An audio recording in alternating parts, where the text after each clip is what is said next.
Howdy, everyone. Pull up a chair, kick up your boots, and get a sip on a nice cold Saspa a sody pop. It's Support Your Local Podcast, the show that goes over the 1969 Western comedy classic, Support Your Local Sheriff, one chapter at a time. I am Robert T. Smith, your host, coming to you from beautiful Tombstone. Yes, that one. We start our show today going over Chapter 3, New Badge in Town. Where we left off, we had a massive food fight, totaling damages somewhere in the millions in collateral. And we had the first confrontation between what will be our protagonist and antagonist, as Joe and Jason face off for the first time. Before we kick into our chapter, I just want to take a moment to kind of set the scene, give you an idea of what the world was like, both in the time frame of the movie and in the time frame of the movie being released, in a little bit that I like to call It Came in 69. We're here in 1869, where I believe roughly where the movie is taking place. On March 4th, Ulysses S. Grant is sworn in as the 18th President of the United States. Dmitry Mendeleev makes a formal presentation of his periodic table to the Russian Chemical Society. The Campbell Soup Company is founded in New Jersey. Heinz, a predecessor of Kraft Heinz, is a food processing and cheese brand founded in Pennsylvania. So it's March of 1869. Ulysses S. Grant is sworn in as the 18th President of the United States. Dmitry Mendeleev makes a formal presentation of his periodic table to the Russian Chemical Society. On the food news, the Campbell Soup Company is founded in New Jersey, as well as the Heinz, the predecessor of Kraft Heinz, is just a food processing and cheese brand at this time, but it's founded in Pennsylvania. Big things coming from both of those, obviously. Let's jump ahead a little bit up to 1969, where this movie was released. March 1st, Mickey Mantle announces his retirement from professional baseball for the New York Yankees. The lead singer of The Doors, Jim Morrison, is tried and convicted on two charges of exposing himself at the Dinner Key Auditorium in Miami in front of 10,000 people. The first test flight of the Concorde jetliner took place in Bristol, England. Apollo 9 sets off for outer space from Cape Kennedy to test the lunar module, and it makes 151 Earth orbits over 10 days. Astronauts James McDivitt, David Scott, and Russell Schweickart are on the spacecraft. In Los Angeles, Sirhan Sirhan testifies in court that he did, in fact, kill Robert Kennedy. James O'Ray pleads guilty to the murder of Dr. Martin Luther King in Memphis, Tennessee. He's sentenced to 99 years in jail. Dwight Eisenhower, former general and president, dies after a long illness in the Walter Reed Army Military Center. ARPANET was a U.S. military communications project with the goal of connecting computers. Two computers, one located at UCLA and the other at Stanford, sent the first electronic communication to each other on October 29, 1969. ARPANET was shown to the public in 1972, but was largely obsolete by 1989. This was, of course, the predecessor to the Internet as we know it today. The Montreal Expos baseball team debuted in April of 1969. They're the first Major League Baseball team to be founded outside the U.S. They won their first game against the New York Mets. Even then, the Mets couldn't get a win. In 2004, the team moved to Washington, D.C., and are now known as the Washington Nationals. Over 30,000 people took part in the Teenage Crusade Rally for Decency in Miami. Teenagers organized the rally in protest of the Doors lead singer Jim Morrison, who, as we mentioned earlier, was charged for indecent exposure during a concert.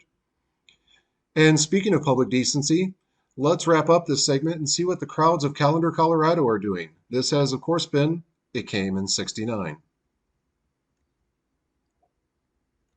And we're back. We start our chapter with a shot of the rough and rowdy crowd of Callender and the crowd along the boardwalk. The mayor's daughter, played once again by Joan Hackett, navigates through the sea of humanity, keeping her arms up and tucked in, mostly keeping her dignity intact from all the myths from the drunken crowd. In our ever-going extra watch, take a look at the guy walking behind her. He must have been given the direction to just pat someone on the back because he literally does this to every man, woman, and child that he passes. Just boom, boom, boom, boom, right, five or six right in a row. And another actor that must have been given a similar direction, but his arm is just a bit off. because instead of her back, Hackett's given a smack on the rear, mainly as punishment for existing as a woman. Her lack of reaction is one of several instances that kind of make you cringe looking at the movie through a 2022 lens. She just looks to the side and all but shrugs of, "Oh well, what are you going to do?" And just looking at it from today's lens, it doesn't set as well as it probably should or did, obviously back then, with a bit of gray area in the continuity of shots. If you look at Joan Hackett's outfit, you'll notice that she's already covered in what appears to be dried mud. Spoilers. We'll see if that means anything really soon. But she looks out to the street and she's about to cross, and we see that there are two carriages facing each other, both with their horses' legs stuck in the mud, and both of them are refusing to allow the other to pass. The two drivers are arguing and they hop down to confront each other. Hackett steps off the boardwalk to cross between the carriages, and a punch from driver one to driver two sends him barreling into Hackett, who then does a face first Ric Flair bump into the mud. And seeing her land in the mud, we see the two drivers and most of one of the horses. We can clearly see that there are several feet of room beside the horse before the boardwalk on the opposite side, and with a good bit of mud between Hackett and the horse, along with the space she crossed to get there. I'm really curious as to why the two carriages couldn't have gone alongside each other and prevented this whole thing. Apparently, they they were just wanting to fight. But regardless, we would have been left without the hilarity of Hackett's face plant and an impromptu mud facial. The two wagon drivers stand toe to toe, trading blows. And being the wrestling mark that I am, you can almost hear the crowd saying, "Fight forever." Whoop, whoop, whoop. We have our first trope alert of the chapter, Western fist fights. So, every Western I think I've ever seen, there's at least one fist fight. Now, normally this is a barroom brawl, but in this instance, it's a street full of mud with a lot of participants. We saw one break out in our previous chapter at the restaurant, which, fun fact, if you catch some of the background action on some of these shots, you can still see that fight happening, which was a good bit of continuity. I like that little touch, that things didn't just stop and disappear because we're in a completely different shot. Hackett, she gets up out of the mud, and we're gifted a good old fashioned Western fist fight between the two drivers, literally just standing toe to toe, punching each other in the face. There's no defense whatsoever. I mean, this is something straight out of a Rocky movie. She begins to walk to one of the carriages and she gets a piece of lumber out of it, and she has to get her feet unstuck out of the mud. You know, she does a really good motion of kind of rocking her feet back and forth to get out of it. And I thought the first time that I saw this, actually the first couple times I watched, that she was just pantomiming having to get her feet out of the mud like that. But when you look at the horse's legs and everyone else in the mud, it looks like they just made the street that darn muddy. It's a nice little touch that just to even turn around with this board, she had to do all that action just to get her feet unstuck. Joan Hackett then goes full on Hacksaw Jim Duggan. Oh! Wailing away at the drivers with her trusty wood. We see a paper Sheriff Wanted sign, and a mysterious hand is reaching out to remove it, but we quickly find that the hand's not really mysterious. It's the one of our soon to be hero, James Garner. And this should not have been a surprise to anyone because the title literally refers to a sheriff, and James Garner is starring. But then again, James Garner is in the next installment. Spoilers for anybody that wants to watch Support Your Local Gunfighter. He is not the titular gunfighter. So there was a chance, I guess.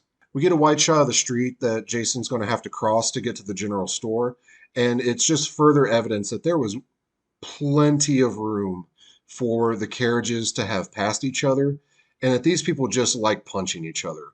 As he's making his way around the carriage, we see Joan Hackett and the two men still battling, and a third man is moving in closer, and I'm not entirely sure if he's coming in to help break up the fight, if he's going to serve as a referee to count the fall, what his actual circumstances are that he's joining.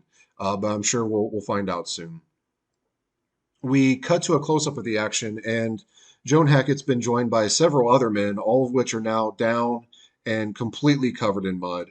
The shot of Jason coming around returns, and we somehow have joined four or five more people joining the brawl with the action already in progress. So these things really escalated quickly with a nice piece of ADR.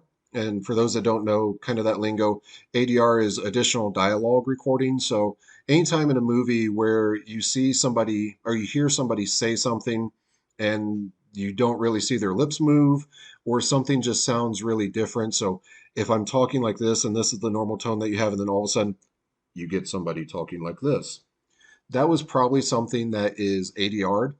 It's something that after the movie's done, you go back into a sound booth and you re-record lines. Maybe there was some sound issues. Maybe the microphone wasn't working. Maybe it was really windy outside. You're doing an exterior shot.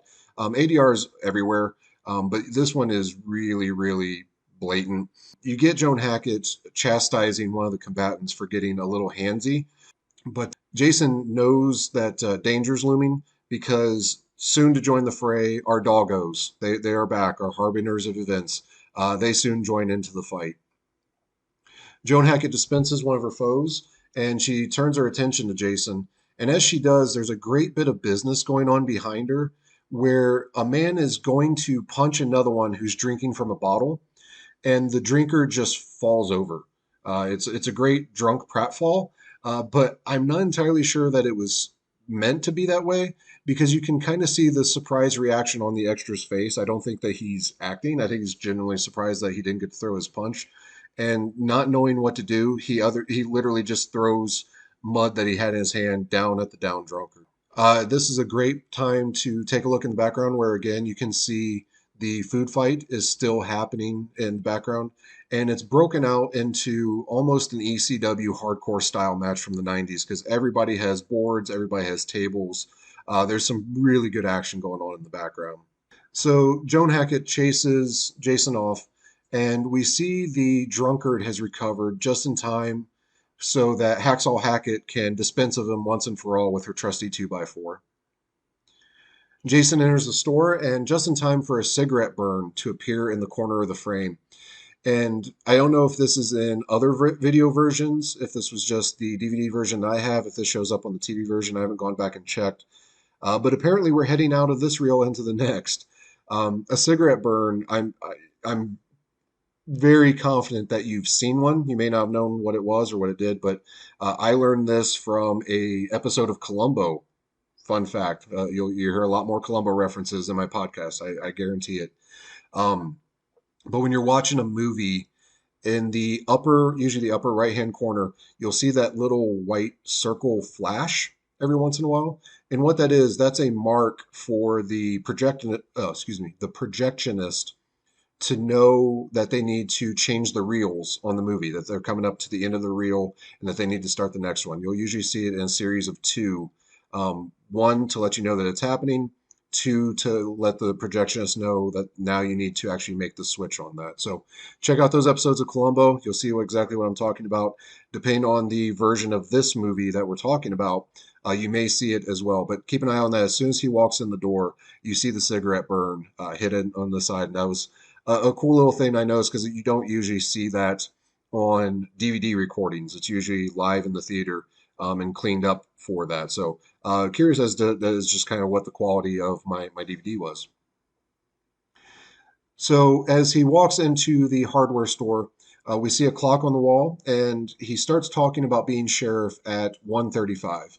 And I'm not sure exactly how accurate the clock is in this store, but we will be taking a look at clocks quite a bit. So just kind of keep in mind that he started talking about being the sheriff at 1:35. Jason approaches the busy counter where there are a lot of action going on, and Ollie Perkins, the mayor, is frantically trying to draw up receipts for purchases.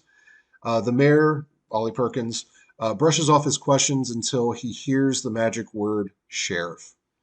And we get one of the townsfolk give us what would be considered an exposition dump back in the 1960s on the fact that they've not had a sheriff stick around long enough to find out what the job entails.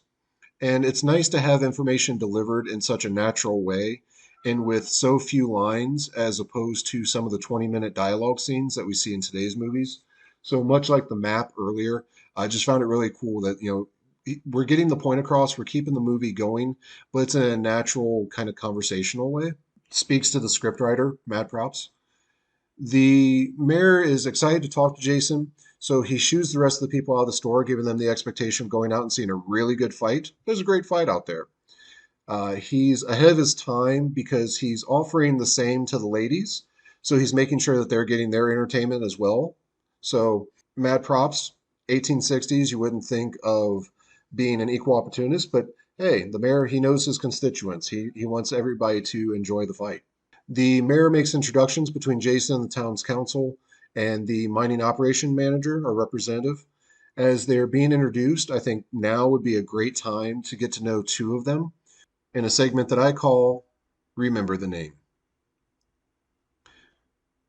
So here we are at Remember the Name, where we take a little bit of a deeper dive and taking a look at some of our cast of characters, some of the movers and shakers, the creators of the film. Today we are going to take a look at two. It's a double feature because it's really hard to separate these two people because they're literally in every scene with each other. They're kind of inseparable as a pair. Of course, I'm speaking today about Mr. William Bushey and Mr. Walter Burke, two of our town council and mining representative. So Willis Ben Bucci, born May 24th, 1907. He left us September 27th of 1977. He plays the mining representative, Tom Devery.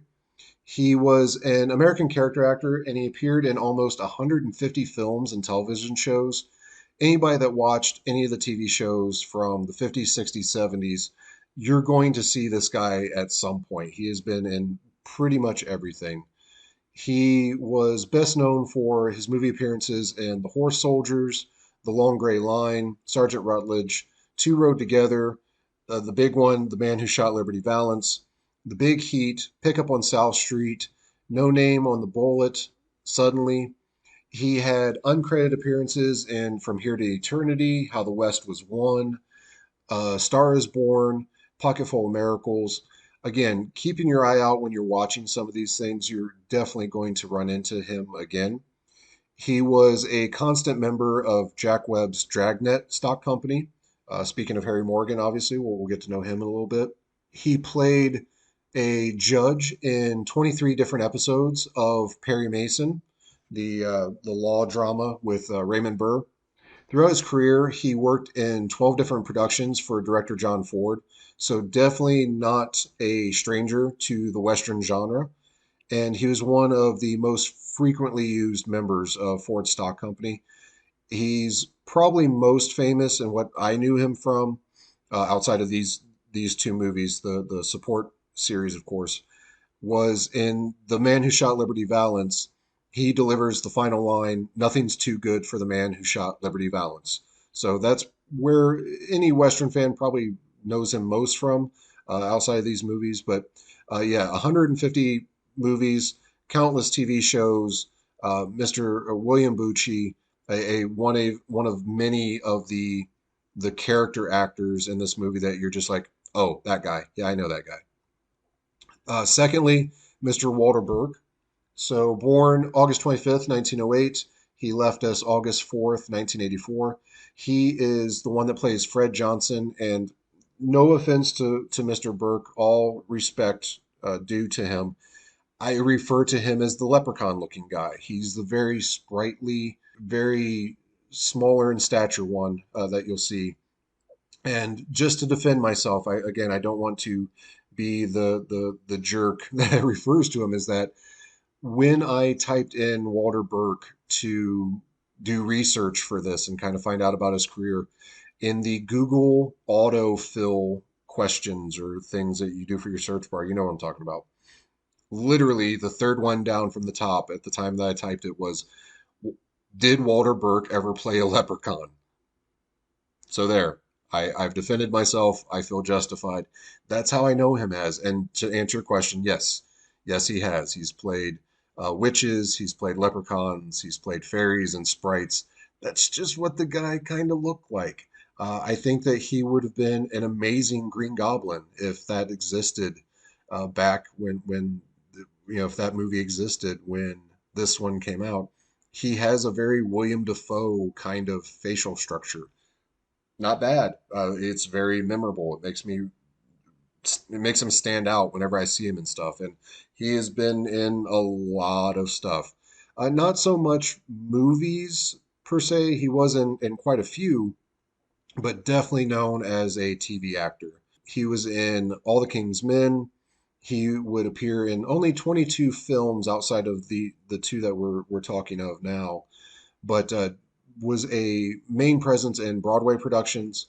From 1951 to 1980, he appeared in episodes of 103 different television series. And that includes some television movies, things like that. But he was never really a series regular. But when I talk about character actors or I talk about that guy, that's what I'm talking about. I kind of said it earlier with Mr. Bushi of, watch any show from the 50s, 60s, and 70s, and you're going to see this guy eventually. You're literally going to see this guy. 103 different television series over a 30-year span. And keep in mind, this is when there was only three, five, maybe 10 channels. So there weren't that many television series to be on, and this guy was on literally all of them. So Black Saddle, Bourbon Street Beat, Giant Staccato, Perry Mason, Gunsmoke, Bewitched, you name a TV show from that era, and he was on it. He was never a regular, like I said, but he was on an episode or two at least. But very, very long careers, very successful careers, obviously landing as many roles as these two did. We're going to see a lot of them throughout this movie, but for now, let's get back to the action. This has been Remember the Name.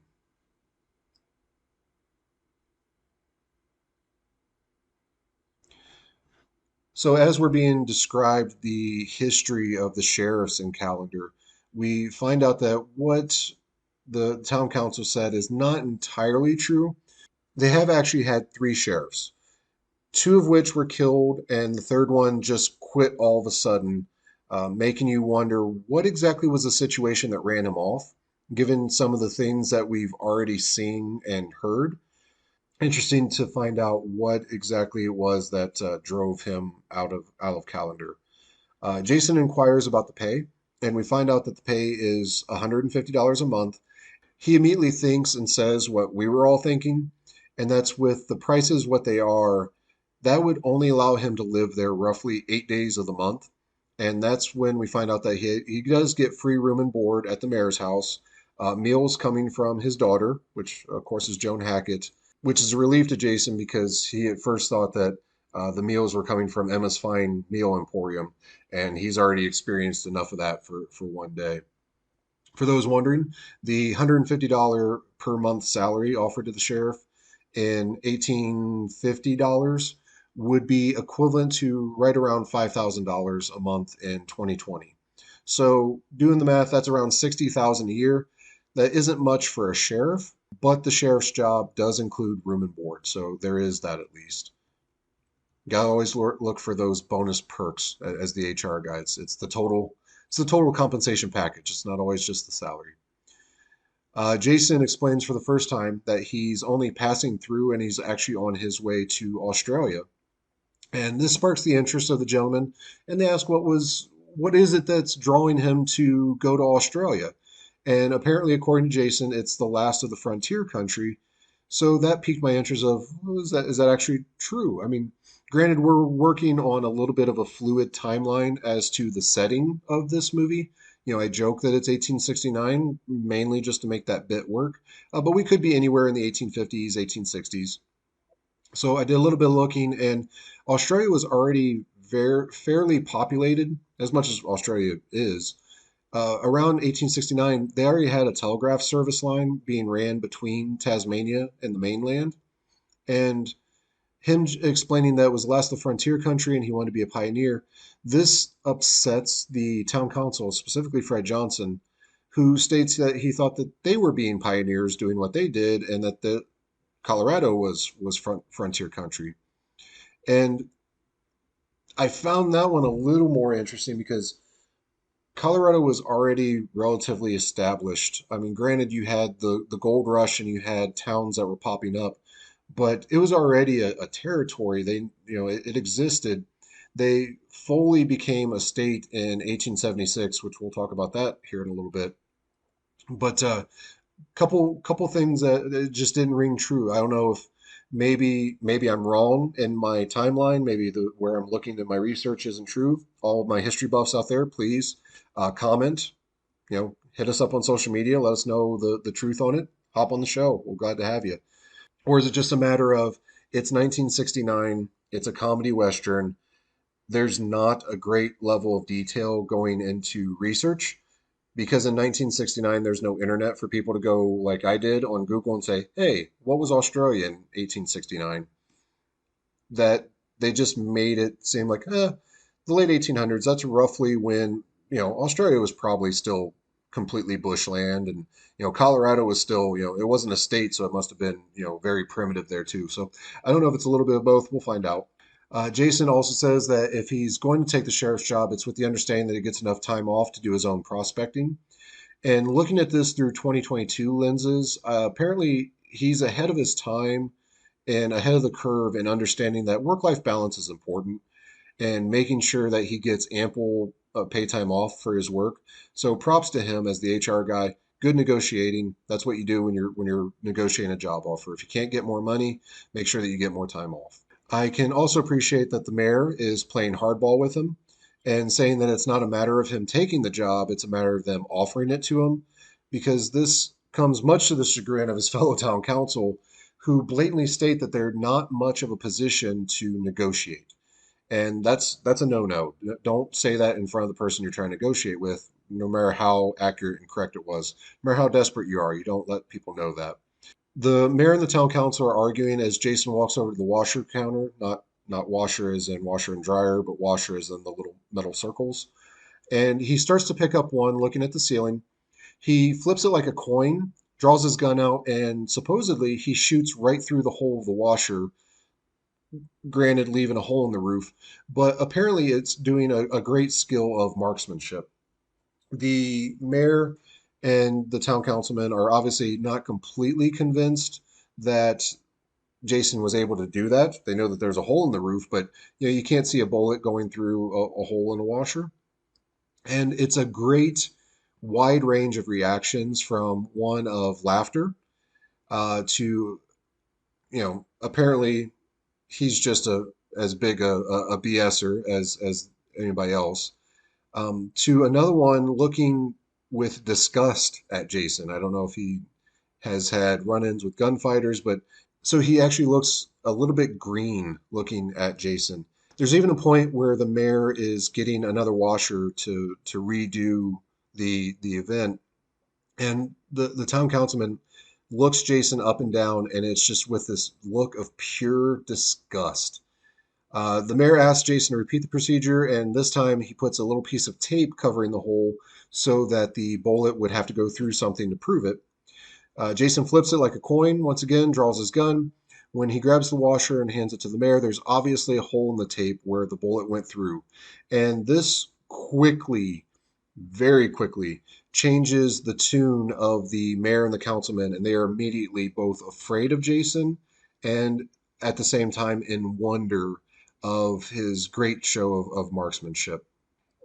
Fun fact, as we talked about in a previous episode, the movie having a lawsuit with them in regards to the opening scene being so much like Paint Your Wagon. It's interesting to note that in Winchester 73 with Jimmy Stewart, there is an almost identical scene like this. He, in order to win a one of a kind Winchester 73 rifle in a shooting contest, he takes a ornament from an Indian necklace and it has a hole in the center. To prove that he does indeed shoot through the center of the ornament for the second time, he places a postage stamp over the hole. So interesting that there's a movie almost 20 years prior, but one that is relatively famous. It has Jimmy Stewart in it, and it's a scene almost beat for beat directly ripped from that. So Just a little fun fact. Before we go any further, just want to take a moment to step aside and let's hear a word from our advertisers.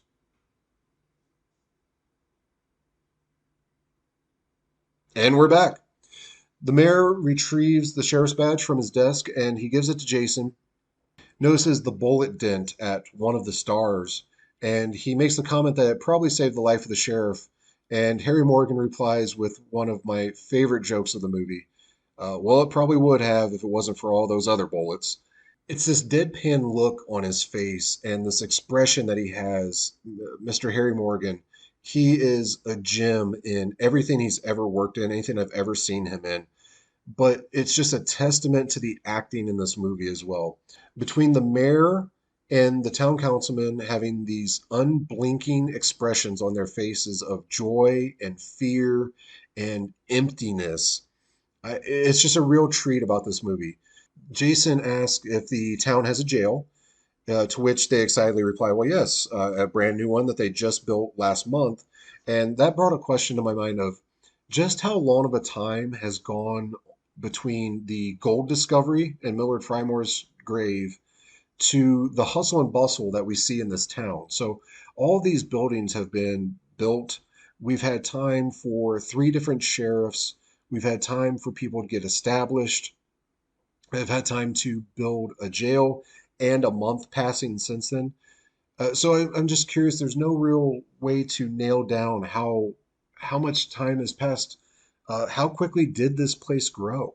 But regardless, much to Jason's chagrin, he finds that the jail has everything: coffee pot, stove, kerosene lanterns, everything except bars for the jail cell. And don't worry, they did send out for the iron for the bars. It just hasn't arrived yet. But it makes me wonder in this month time frame, how many of these three sheriffs have existed, or was there a time where they had a sheriff and absolutely no jail to do anything with this rowdy crowd? Jason goes to leave when the mayor blurts out, "You're not wanted for anything, are you?"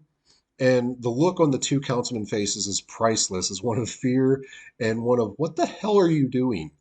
We cut to Jason turning around at the door, and it's shot in a way that makes me have several questions.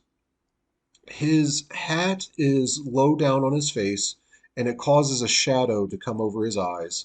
And there's a moment where you wonder if it's being shot with the mystery of whether Jason is actually a bad guy, kind of to harken back to the hero shot we had last chapter.